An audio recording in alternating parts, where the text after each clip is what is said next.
아빠와 함께하는 세계사 제12장 영국의 청교도 혁명 흑사병 화재 목 잘린 국왕 찰스 1세. 인도에서 영국 사람들이 무역항을 만들고 있을 때 영국은 극심한 혼란 속에 빠져 있었어.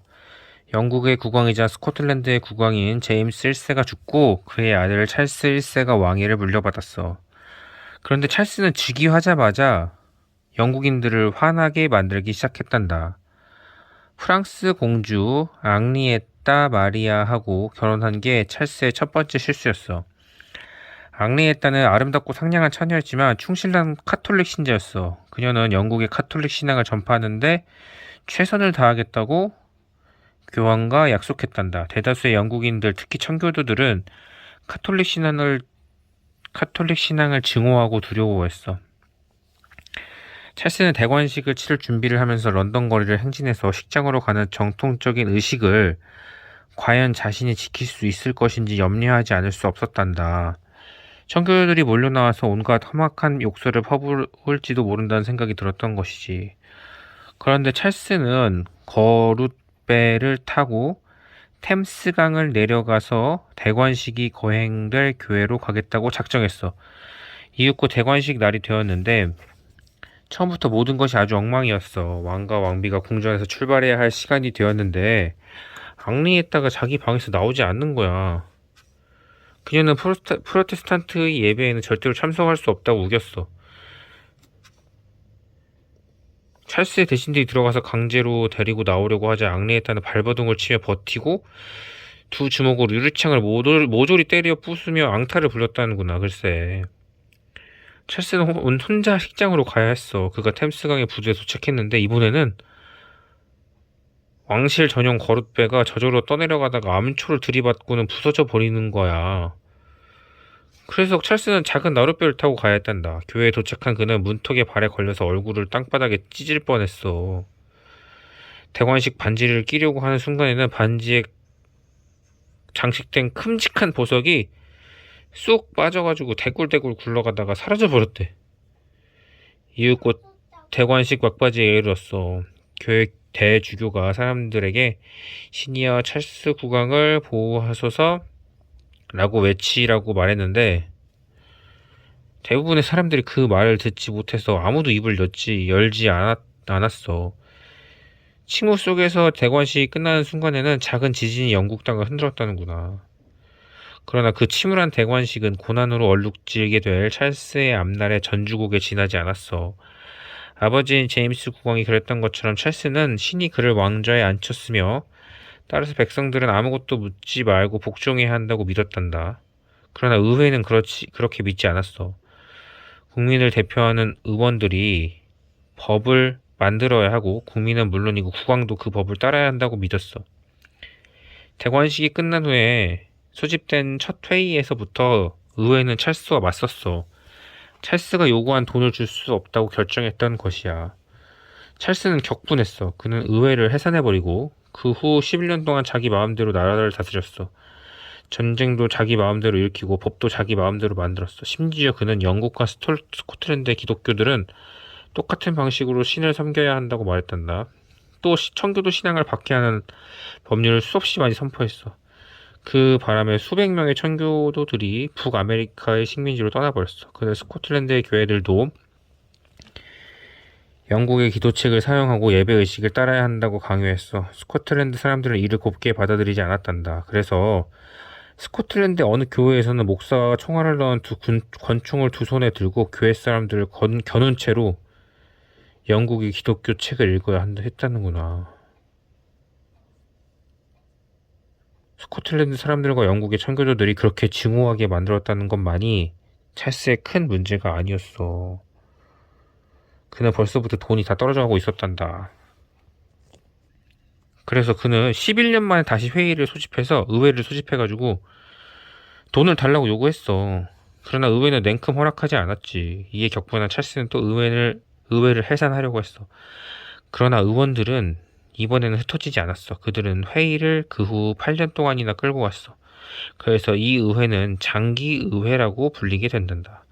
장기의회는 찰스 국왕의 찰스 국왕의 권력을 제한하는 법률을 만들려고 했어. 그러나 시간이 지나면서 어느 때부터 의원들이 자기들끼리 싸우기 시작했단다. 청교도인 의원들과 청교도가 아닌 의원들이 현재 영국 국교회가 정말로 그리도 깨끗한지를 놓고 말다툼을 벌였던 것이야. 그러자 곧 의회는 국왕의 문제가 아니라 신을 섬기는 문제를 가지고 토론하는 곳으로 변해버렸단다. 찰스는 청교도 의원들이 다른 의원들을 물고 늘어지는 것이라고 보았어. 그래서 그는 500명의 변사들을 모아가지고 의회를 쳐들어갔단다. 그에게 가장 적대적인 5명의 청교도 의원들을 체포해버리려고 작정했던 것이야. 그런데 그들은 누군가에게 미리 정보를 듣고 달아나 버렸어. 군대를 이끌고 의회를 쳐들어간 찰스는 5개의 자리가 비어있는 것을 보았단다. 당황한 그는 그새 새들이 날아가 버렸군. 이라고 한마디를 내뱉고는 돌아갔대. 그게 또 실수였어. 찰스가 자신의 앞길을 닦으려고 영국 군대로 영국 국민을 해치려 했다는 소식이 알려지자 이제까지는 훨씬 더 많은 사람들이 그에게 등을 돌렸단다. 이제까지 보다 더 많은 사람들이 그에게 등을 돌렸대. 찰스는 사방에서 반란이 일어나려 한다는 것을 알아차렸단다. 그는 런던을 빠져나가서 그에게 충성을 바치는 귀족들이 있는 북쪽 지방으로 도망쳤어. 그리고 런던은 청교도 의원들이 장악을 했단다. 내란이 시작된 것이야. 찰스의 지지자들을 기사당이라고 하고 의회를 지지하는 사람들을 라운드 헤드라고 해. 기사는 설명할 것이 없을 테고 라운드 헤즈는 둥근 머리라는 뜻인데 청교도들이 머리를 짧고 동그랗게 깎았기 때문에 붙은 별명이란다. 그런데 여기서 우리는 국왕을 지지했다는 뜻에서 기사당을 왕당파라고 부르고 의회를 지지했던 라운드 헤즈를 의회파라고 부르기로 하자고. 왕당파와 의회파는 6년 동안이나 싸웠어. 정규군은 거의 전부가 찰스 쪽으로 붙었단다. 우회파도 군대를 만들었어. 최신식 무기를 사용하고 전혀 새롭게 훈련을 시킨 군대였어. 신형군이라고 불린 이 군대를 지휘한 사람은 올리버 크롬웰이라는 열혈 청교도였단다. 내전이 시작된 지 4년이 지났을 때 크롬웰이 이끄는 신형군은 마스턴 무어라는 곳에서 찰스의 군대와 대판 붙었어. 2만 명의 스코틀랜드 사람들이 의회파에 합세해서 이 전투에서 이기면 그들만의 기도책을 사용하는 것을 보장하겠다는 의회파의 약속을 믿고 나선 것이었어. 찰스의 군대가 졌어. 크롬웰이 나중에 그의 동생에게 보낸 편지에 이렇게 썼단다. 참다운 영국과 참다운 하나님의 교회에 신의 거룩한 은총이 내린 것이야. 모든 영광을 신에게 바치셨구나. 그 패배로 찰스의 권세는 끝났어. 그는 몇 달 동안이나 숨어 다녔지만 더는 견디지 못하고 행복했어. 의회파는 국왕을 감옥에 쳐넣었단다. 내전이 그들의 승리로 끝난 것이야. 그러나 크롬웰은 여전히 불안했어. 감옥에서 찰스가 계속 바깥으로 지지자들에게 편지를 보내서 어떻게든지 다시 일어나서 그를 왕위에 앉혀달라고 조르고 있었기 때문이야. 장기 의회는 찰스를 어떻게 처리하는 게 옳은지를 몰라서 전전긍긍하고 있었어. 그러나 청교도가 아닌 의회들은 찰스와 협상을 해서 청교도가 아닌 의원들은 찰스와 협상을 해서 그와 함께 국정을 운영하는 게 가장 좋은 방법이라고 생각했던가 봐. 크롬웰은 찰스와 그의 독재를 영영 끝장내고 싶었어. 그래서 그는 다른 청교도들과 함께 신형군을 이끌고 의회로 쳐들어가서 찰스를 동정하는 의원들을 끌어냈단다. 이제 의회에 남은 의원들은 고작 60명 뿐이었어. 반대자들이 깨끗하게 씻겨지고 소수만이 남은 이 의회를 잠부의회라고 해. 대부분을 드러내고 남은 의회라는 뜻이야. 잠부의회는 영국이 평화로운 나라가 되려면 찰스가 죽어서 없어지면 안 된다고 판단했어. 그래서 찰스가 국가 반란죄로 기소했어. 찰스를 국가 반란죄로 기소했어. 재판 날짜가 잡혔어. 찰스를 지지하는 자들이 법정으로 들어오지 못하도록 병정들이 삼엄하게 지켰고 또 화약 음모를 아직 잊지 않고 있었기에 지하실을 샅샅이 수색했어. 주심 판사는 혹시라도 누가 총에 맞지 않을까봐 쇠에 안을 댄 모자를 썼다는구나. 법정에서 찰스는 그 어떤 질문에도 대답하기를 거부했어. 그러나 수많은 목격자들이 그에게 불리한 증언을 했단다. 이윽고 판사는 판결을 내렸어. 피고 찰스 스튜어트는 국민의 복지와 권익을 위해서 국서를 돌보라는 제한된 권한을 위임받았으나 반역적이고 악의적으로 의회와 의회가 대표하는 국민을 상대로 전쟁을 일으켰으며 이 나라의 수많은 죄 없는 국민들이 피를 흘리게 했다. 법정은 찰스에게 유죄를 선고했어. 그리고 사흘 후에 영국의 국왕은 감옥에서 끌려나와 런던시의 한가운데 급히 만들어 놓은 단두대로 끌려갔어. 북소리가 낮고 음산하게 울리는 가운데 찰스는 검은 휘장이 드리워진 단두대를 향해 천천히 걸음을 옮겼어. 단두대에 올라선 찰스는 외투를 보여서 곁에 있던 신하에게 건네준 뒤 회자수 사형을 집행하는 사람을 보고 이렇게 말했어. 내가 신호를 보낼 때까지 기다려주게. 예, 폐하. 회자수가 대답했어. 찰스는 목을 도끼 모탕이라는 나무를 패거나 자를 때 밑에 받치는 나무 토막에 걸쳤어. 그리고 이렇게 말했다는구나. 이제야 나는 썩은 왕관을 버리고 썩지 않을 왕관을 쓰게 되는구나. 찰스가 한 손을 들어서 회자수에게 신호를 보냈어. 회자수가 도끼를 내리쳤어. 구름같이 모인 사람들은 덜어는 울고 덜어는 박수를 쳤대. 회자수가 찰스의 머리를 치켜들어 외쳤어. 이것이 반역자의 머리다. 그리고 1000년 만에 처음으로 영국은 국왕이 통치하지 않는 나라가 되었단다. 이것을 청교도 혁명이라고 한단다. 크롬웰이 수호하는 나라.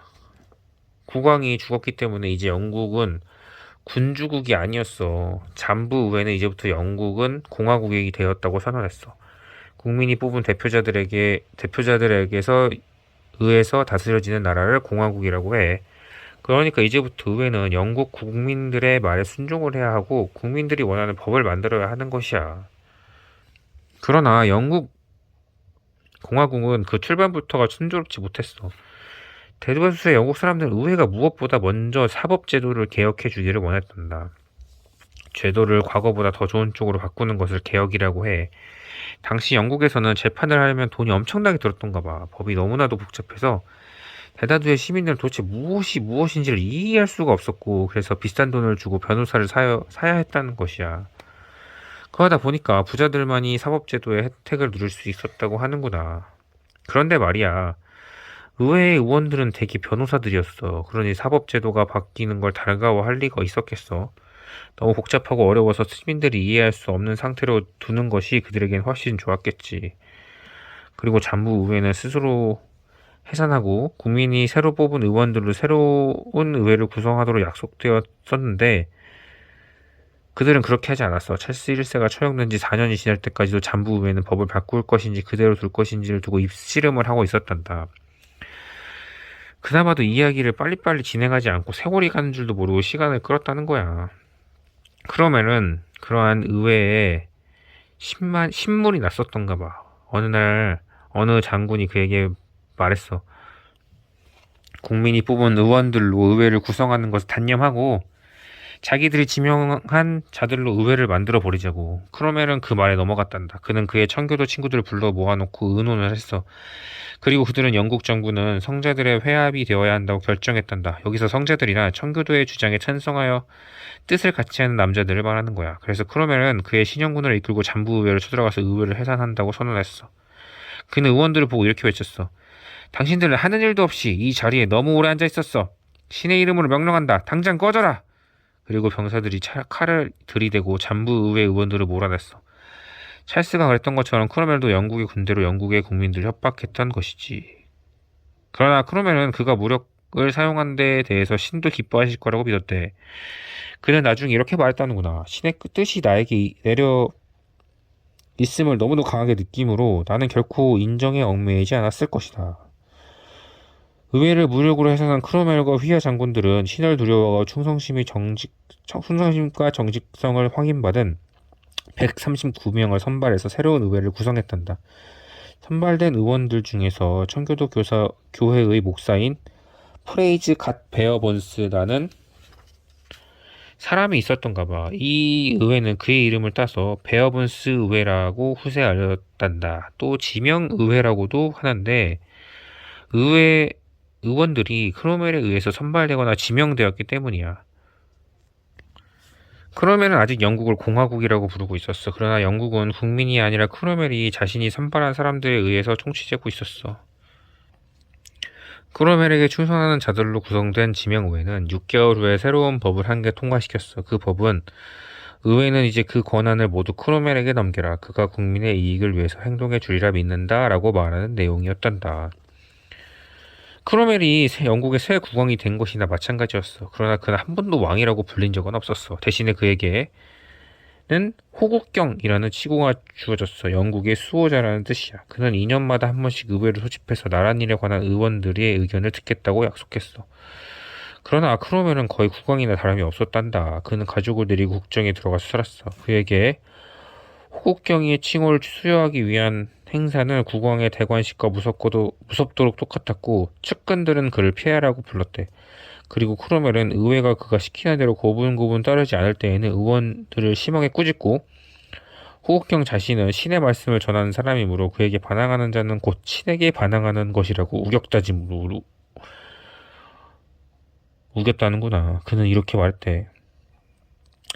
나는 지극히 솔직한 마음으로 신 앞에서 맹세하는 것과 똑같은 마음으로 이 정부와 약속했다. 정직한 한 인간으로서 나의 소임을 성실히 이행하겠다고. 그래도 의회가 말을 듣지 않다. 그러면 또 이렇게 말했대. 나는 그대들이 이 자리에 계속 앉아있는 것은 국가 이익이 보탬이 되지 않는다고 생각한다. 그러므로 나는 이제 이 의회를 해산한다고 그대들에게 선언하노라. 그러면은 이 의회를 해산할 권력을 쥐고 있었고 또 영국을 자기 마음대로 지배할 권력을 가지고 있었던 것이야. 그러나 그의 막강한 권력은 국민들의 인기까지 얻어주지는 못했어. 그는 병사들을 시켜서 예전에 국왕의 대관식에 사용됐던 물건들을 모두 부숴버렸어. 왕실의 상징물들을 없애버린 것이야. 그런데 대다수의 영국 사람들은 비록 찰스 국왕을 미워하긴 했지만 왕실의 그 보물들이 파괴되는 것은 몹시 애석하게 생각했어. 크로멜은 또 너무 카톨릭적인 분위기를 풍기는 교회 건물들을 모조리 허물어버리라고 명령했어. 그래서 신영군이 가는 곳마다 스테인리스 글라스가 박살나고 아름다운 목공의 물과 석상들이 쪼개지고 나무로 만든 장식물들이 녹아서 총알로 바뀌었단다. 그리고 크로멜은 그가 열렬히 믿는 청교도 신앙의 신념을 나라의 법으로 삼았어. 카드놀이를 하는 것은 신앙심이 없는 것이라고 생각하여 그것을 법으로 금지하고 연극을 공연하고 관람하는 것도 신을 두려워하지 않는 것이라고 생각하고 영국의 모든 극장들의 문을 강제로 닫아버렸어. 그는 신은 오직 찬송가만을 인간에게 허용했다고 믿었고 그래서 영국 사람들은 노래라고는 오직 찬송가만을 불러야 했단다. 크로멜이 얼마만큼이나 국민들의 인기를 잃었는지 그가 호국경이 된 지 3년 후에는 제발 누구든지 그를 암살해주면 좋겠다고 호소하는 내용의 익명의 책이 출간되기도 했단다. 그러나 아무도 그를 암살할 필요가 없었어. 왜냐고? 그가 살아날 가망이 없는 병에 걸려 있었기 때문이야. 싸움터에서 수없이 당했던 부상이 완쾌되지 않은 데다가 또 말라리아까지 앓고 있었대. 그가 영국의 수호자가 된 지 4년째 되는 해에는 그 애지중지하던 딸이 죽었는데 그 슬픔 때문에 크로멜은 더 병이 깊어졌더구나. 곧 크로멜이 숨을 거두었어. 시신에는 향유를 바르고 정장을 입혀서 안치해 놓고 마치 국왕의 장례식처럼 굉장한 의식을 치렀단다. 백성들이 그의 모습을 마지막으로 한 번 더 보게 하려는 것이었어. 그런데 향유 처리가 영 시원치 않았던가 봐. 크로멜의 시신은 차마 눈 뜨고 못 볼 만큼 역겨웠다는구나. 그래서 황급히 웨스턴민스터 사원에 가져다 묻어버리고 대신에 밀랍으로 모형을 만들어 가져다 놓고 의식을 치렀어. 그리고 나중에는 텅 빈 관을 옮기는 거창한 횡령을 벌였대. 그 광경을 했다는 어떤 작가가 이렇게 썼어. 세상에 그렇게 우스꽝스러운 장래 횡령은 생전 처음 보았다. 사람이 우는 소리는 들리지 않고 개들이 짖는 소리만 요란했다. 크로멜의 아들 리처드가 호국경의 칭호를 물려받았단다. 그러나 영국 사람들은 한 개인이 국가를 수호한다는 데에는 이제 신물이 날 지경이었어. 군주제와 조금도 다를 게 없고 성가신 법률들은 훨씬 더 많았기 때문이야. 그리고 군대에 몸을 담는 귀족들 사이에서도 이제는 다른 누군가 영국을 통치해야 할 때가 되지 않았냐는 이야기가 공공연히 나오기 시작했어. 영국이 바야흐로 더 큰 내전을 바로 앞두고 있었다는 것을 알아차린 어떤 장군이 있었어. 그가 런던으로 자기 부대를 이끌고 가서 오래전에 해산되었던 장기 의회 의원들을 다시 불러 모았단다. 의원들은 찰스 1세의 아들에게 편지를 보내기로 결정했어. 그는 크로멜과 그의 신영군에 쫓겨서 프랑스에 가서 살고 있었단다. 의원들은 그에게 어서 돌아와서 국왕이 되어 주시오라고 간청했어. 그러나 나중에 찰스 2세가 될 그가 고국으로 돌아오기를 기다리는 동안에도 의회는 국왕의 권력을 제한하기 위한 법률들을 제정하고 있었단다. 그때부터 영국의 국왕들은 자신의 모든 행동에 대해서 의회로부터 추궁을 받을 때에는 반드시 대답을 해야만 했단다. 드디어 찰스의 아들이 프랑스에서부터 돌아왔어. 지루한 전쟁과 청교도의 법률에 지친 영국 사람들은 환호성을 지르며 그를 맞이했단다. 그가 왕위에 올라 찰스 2세가 되었단다. 한 개인에게 국가의 수호를 맡겼던 시절은 끝이 나고 다시 왕정이 들어선 것이야. 런던을 휩쓴 흑사병과 화재. 찰스 2세가 국왕이 되자 극장들이 다시 문을 열었어. 귀족들이 음악회와 극장과 무도회에 북적거렸어. 공화국은 그저 실험으로만 끝나버렸고 대다수의 영국 사람들은 안도의 한숨을 내쉬었어. 크로멜이 백성을 다스렸던 끝없는 연증과 소란 시절이 마침내 끝났으니까. 찰스 2세가 다스린 때를 왕정복고라고 해. 전통적인 군주제로 되돌아갔다는 뜻이지. 그리고 영국인들의 전통적인 생활 방식도 회복되었어. 왕정 복고 시대의 첫 몇 년 동안은 기쁘고 즐거운 시절이었으나 엄청난 재앙이 곧 닥쳐오리라는 것을 예감할 사람은 아무도 없었단다. 영국 최대의 도시인 런던은 날이 갈수록 커졌고 왕정 복고 무렵에 영국의 인구는 거의 50만 명이 이르고 있었어. 목조 가옥들이 이마와 어깨를 맞대고 다닥다가 붙어 긴 줄을 이루었고 좁은 거리 쪽으로 튀어나온 집들이 이쪽 집의 창에서 손을 내면 건너편 집에 닿을 만큼 붙어 있었어.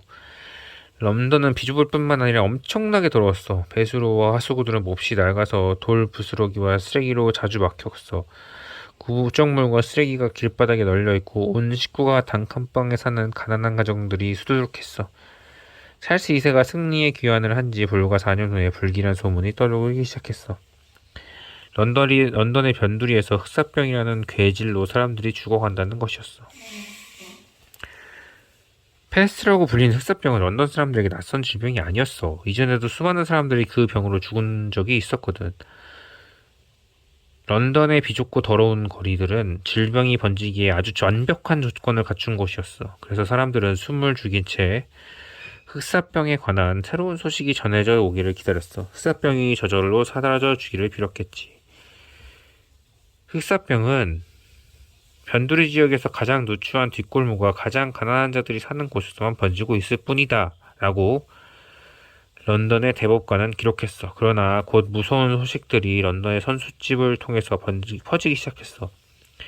온 식구들이 다 죽은 집이 수두룩하고 시내 쪽으로 몹시 빠르게 번져오고 있다는 것이었어. 크리스마스 무렵까지 매주 수천 명의 시민들이 죽었고 그 후에도 여러 달이 지나도록 흑사병의 기세가 꺾일 줄을 몰랐단다. 급기야 이듬해 6월에는 인구가 많은 도시까지 번졌어. 사람들이 시골로 줄을 지어 피난을 갔지만 천민들은 그들이 병을 가지고 들어올까봐 받아주지 않았단다. 한편 집안에 꼭꼭 틀어박혀서 흑사병이 물러갈 때까지 기다리겠다고 작정한 사람들도 덜어 있었대. 어떤 런던 시민들은 이렇게 썼단다. 상점들이 문을 꼭꼭 닫았다. 나다니는 사람은 눈을 씻고 보아도 없고 길바닥에는 군데군데 풀이 돋기 시작했다. 가는 곳마다 숨막히는 정적만이 감돌았다. 하도 많은 사람들이 이 시에 죽어나가서 런던에는 시체를 묻을 만한 땅이 부족해졌다는구나. 교회의 묘지는 빈 곳이 없었고 남자들이 흑사병의 수레라고 불리는 커다란 수레를 끌고 다니면서 시체 내오세요 라고 외치고 그렇게 실은 시체를 거대한 구덩이에 가져다 버리는 게 새로운 직업이 되기도 했다는구나. 글쎄. 로빈슨 크루소를 쓴 영국 작가 다니엘 디포라는 사람은 그때는 어린아이였어. 그는 나중에 다른 사람들의 기록이나 전해 들은 말을 인용해서 흑사병에 관한 글을 썼어. 런던은 온통 눈물바다였다고 말하는 게 가장 옳았을 게다. 흑사병은 백약이 무효했다. 의사들조차도 약을 입에 넣고 삼키기도 전에 죽어 넘어졌다. 거리에는 행인들이라고는 없고 드문드문 시체들만이 흩어져 있었다. 죽음의 손길이 닿지 않은 곳이 없었다. 17세기 사람들은 흑사병이 쥐에서부터 사는 벼룩이 옮긴다는 사실을 몰랐어. 단지 짐승들 때문에 그 병이 더욱 지독해진다고만 생각했대. 그러나 그들은 엉뚱한 짐승들을 지목했어.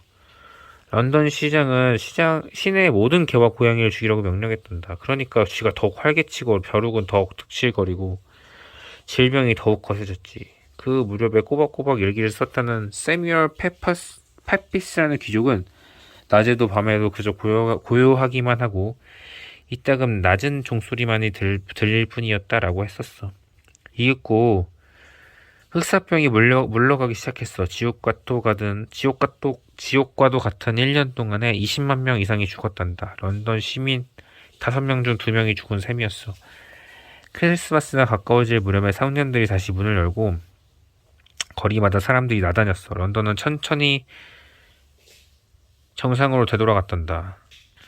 그런데 그로부터 9달이 채 못 돼서 또 한 번 비극이 일어났어. 9월의 어느 밤에 왕실에서 빵을 주문받아 파는 어느 제빵업자가 작업장에서 불을 피우고 있었어. 그는 조개탄 한 알이 튀어서 바닥에 쌓여있는 불쏘시개 더미에 떨어지는 것을 미처 보지 못했어.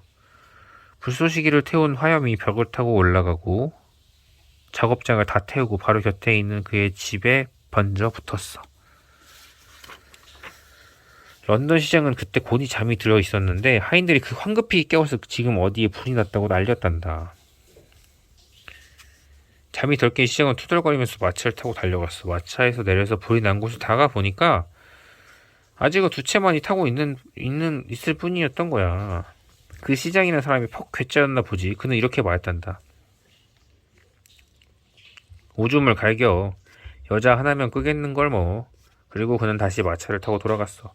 그런데 시장이 탄 마차가 모퉁이를 채 돌기도 전에 불길이 이웃집에 옮겨붙고 또 이웃집에 옮겨붙고 또 이웃집에 옮겨붙고 늦 여름 날씨가 벌써 오래전부터 몹시 건조했는데 마침내 세찬 바람이 불었던 거야. 때마침 세찬 바람이 불었던 거야. 그러니 다닥다닥 붙어있는 런던의 목조 가옷들은 그야말로 땔감이나 마찬가지는 아니었겠어. 근처 주민들 중에는 유난히 약삭빠른 자들은 귀족품만 챙겨가지고 가장 가까운 교회당으로 피신했어. 물론 돌로 지은 교회당만 찾아갔겠지. 그러나 대부분 사람들은 물을 뜰 만한 것이란 무엇이든지 집에 들어오고 뛰어가서는 템스강에서부터 회사장까지 여러 가닥 줄을 지어서 물을 퍼들렀단다. 그러나 이제 불길은 걷잡을 수 없을 지경이 되었어. 제빵업자의 집에서 그리 멀지 않은 곳에 나무배를 만드는 사람이 집이 있었단다. 그 집 지하실에는 배 바닥의 틈을 메우는 데 쓰는 타르가 가득가득한 나무통에 쌓여 있었는데 불길이 지하실까지 번져오자 나무통들이 폭발했어. 지붕이 날아가고 불기둥이 솟구치고 불붙은 기와장과 나무 토막들이 날아가서 온 동네에 퍼졌어. 아까 소개했던 세뮤얼 페피스라는 귀족의 일기를 또 읽어볼까? 벌어진 입이 다물어지지 않은 엄청난 불이었다. 오랜 가뭄 끝에는 불에 타지 않는 게 없다는 것이 증명하는 것 같았다. 돌까지도 돌로 지은 교회당이며 집들이며 모든 것이 화염에 휩싸였고 화염이 지르는 등골이 오색하도록 무시무시한 소리, 건물이 무너지는 천둥 같은 소리, 불길이 온 도시로 퍼졌어. 선착장을 태우고 쌓인 목재 더미를 태우고 무수한 집들을 태우고 선박집들과 상점들과 교회들을 태웠어. 수많은 사람들이 런던의 한가운데 자리 잡은 세인트 폴 대성당으로 피신했어.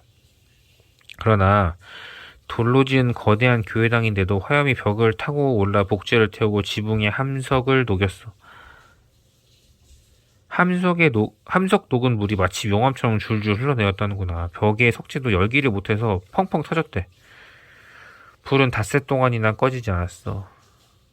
이윽고 병사들이 곧 불길이 닿은 집들에 폭약을 설치해서 폭파하고 부서진 조각들을 말끔히 치웠어. 불길이 더 이상 이어지지 못하게 하려는 것이었지. 바람도 잦아지기 시작하고 화염도 잦아지고 천천히 꺼져갔단다. 런던시의 5분의 4가 불타버렸어.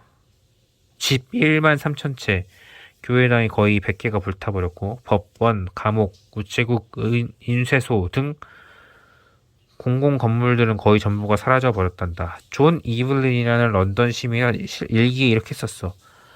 어제는 런던이 여기에 있었으나 오늘은 더 이상 보이지 않았다.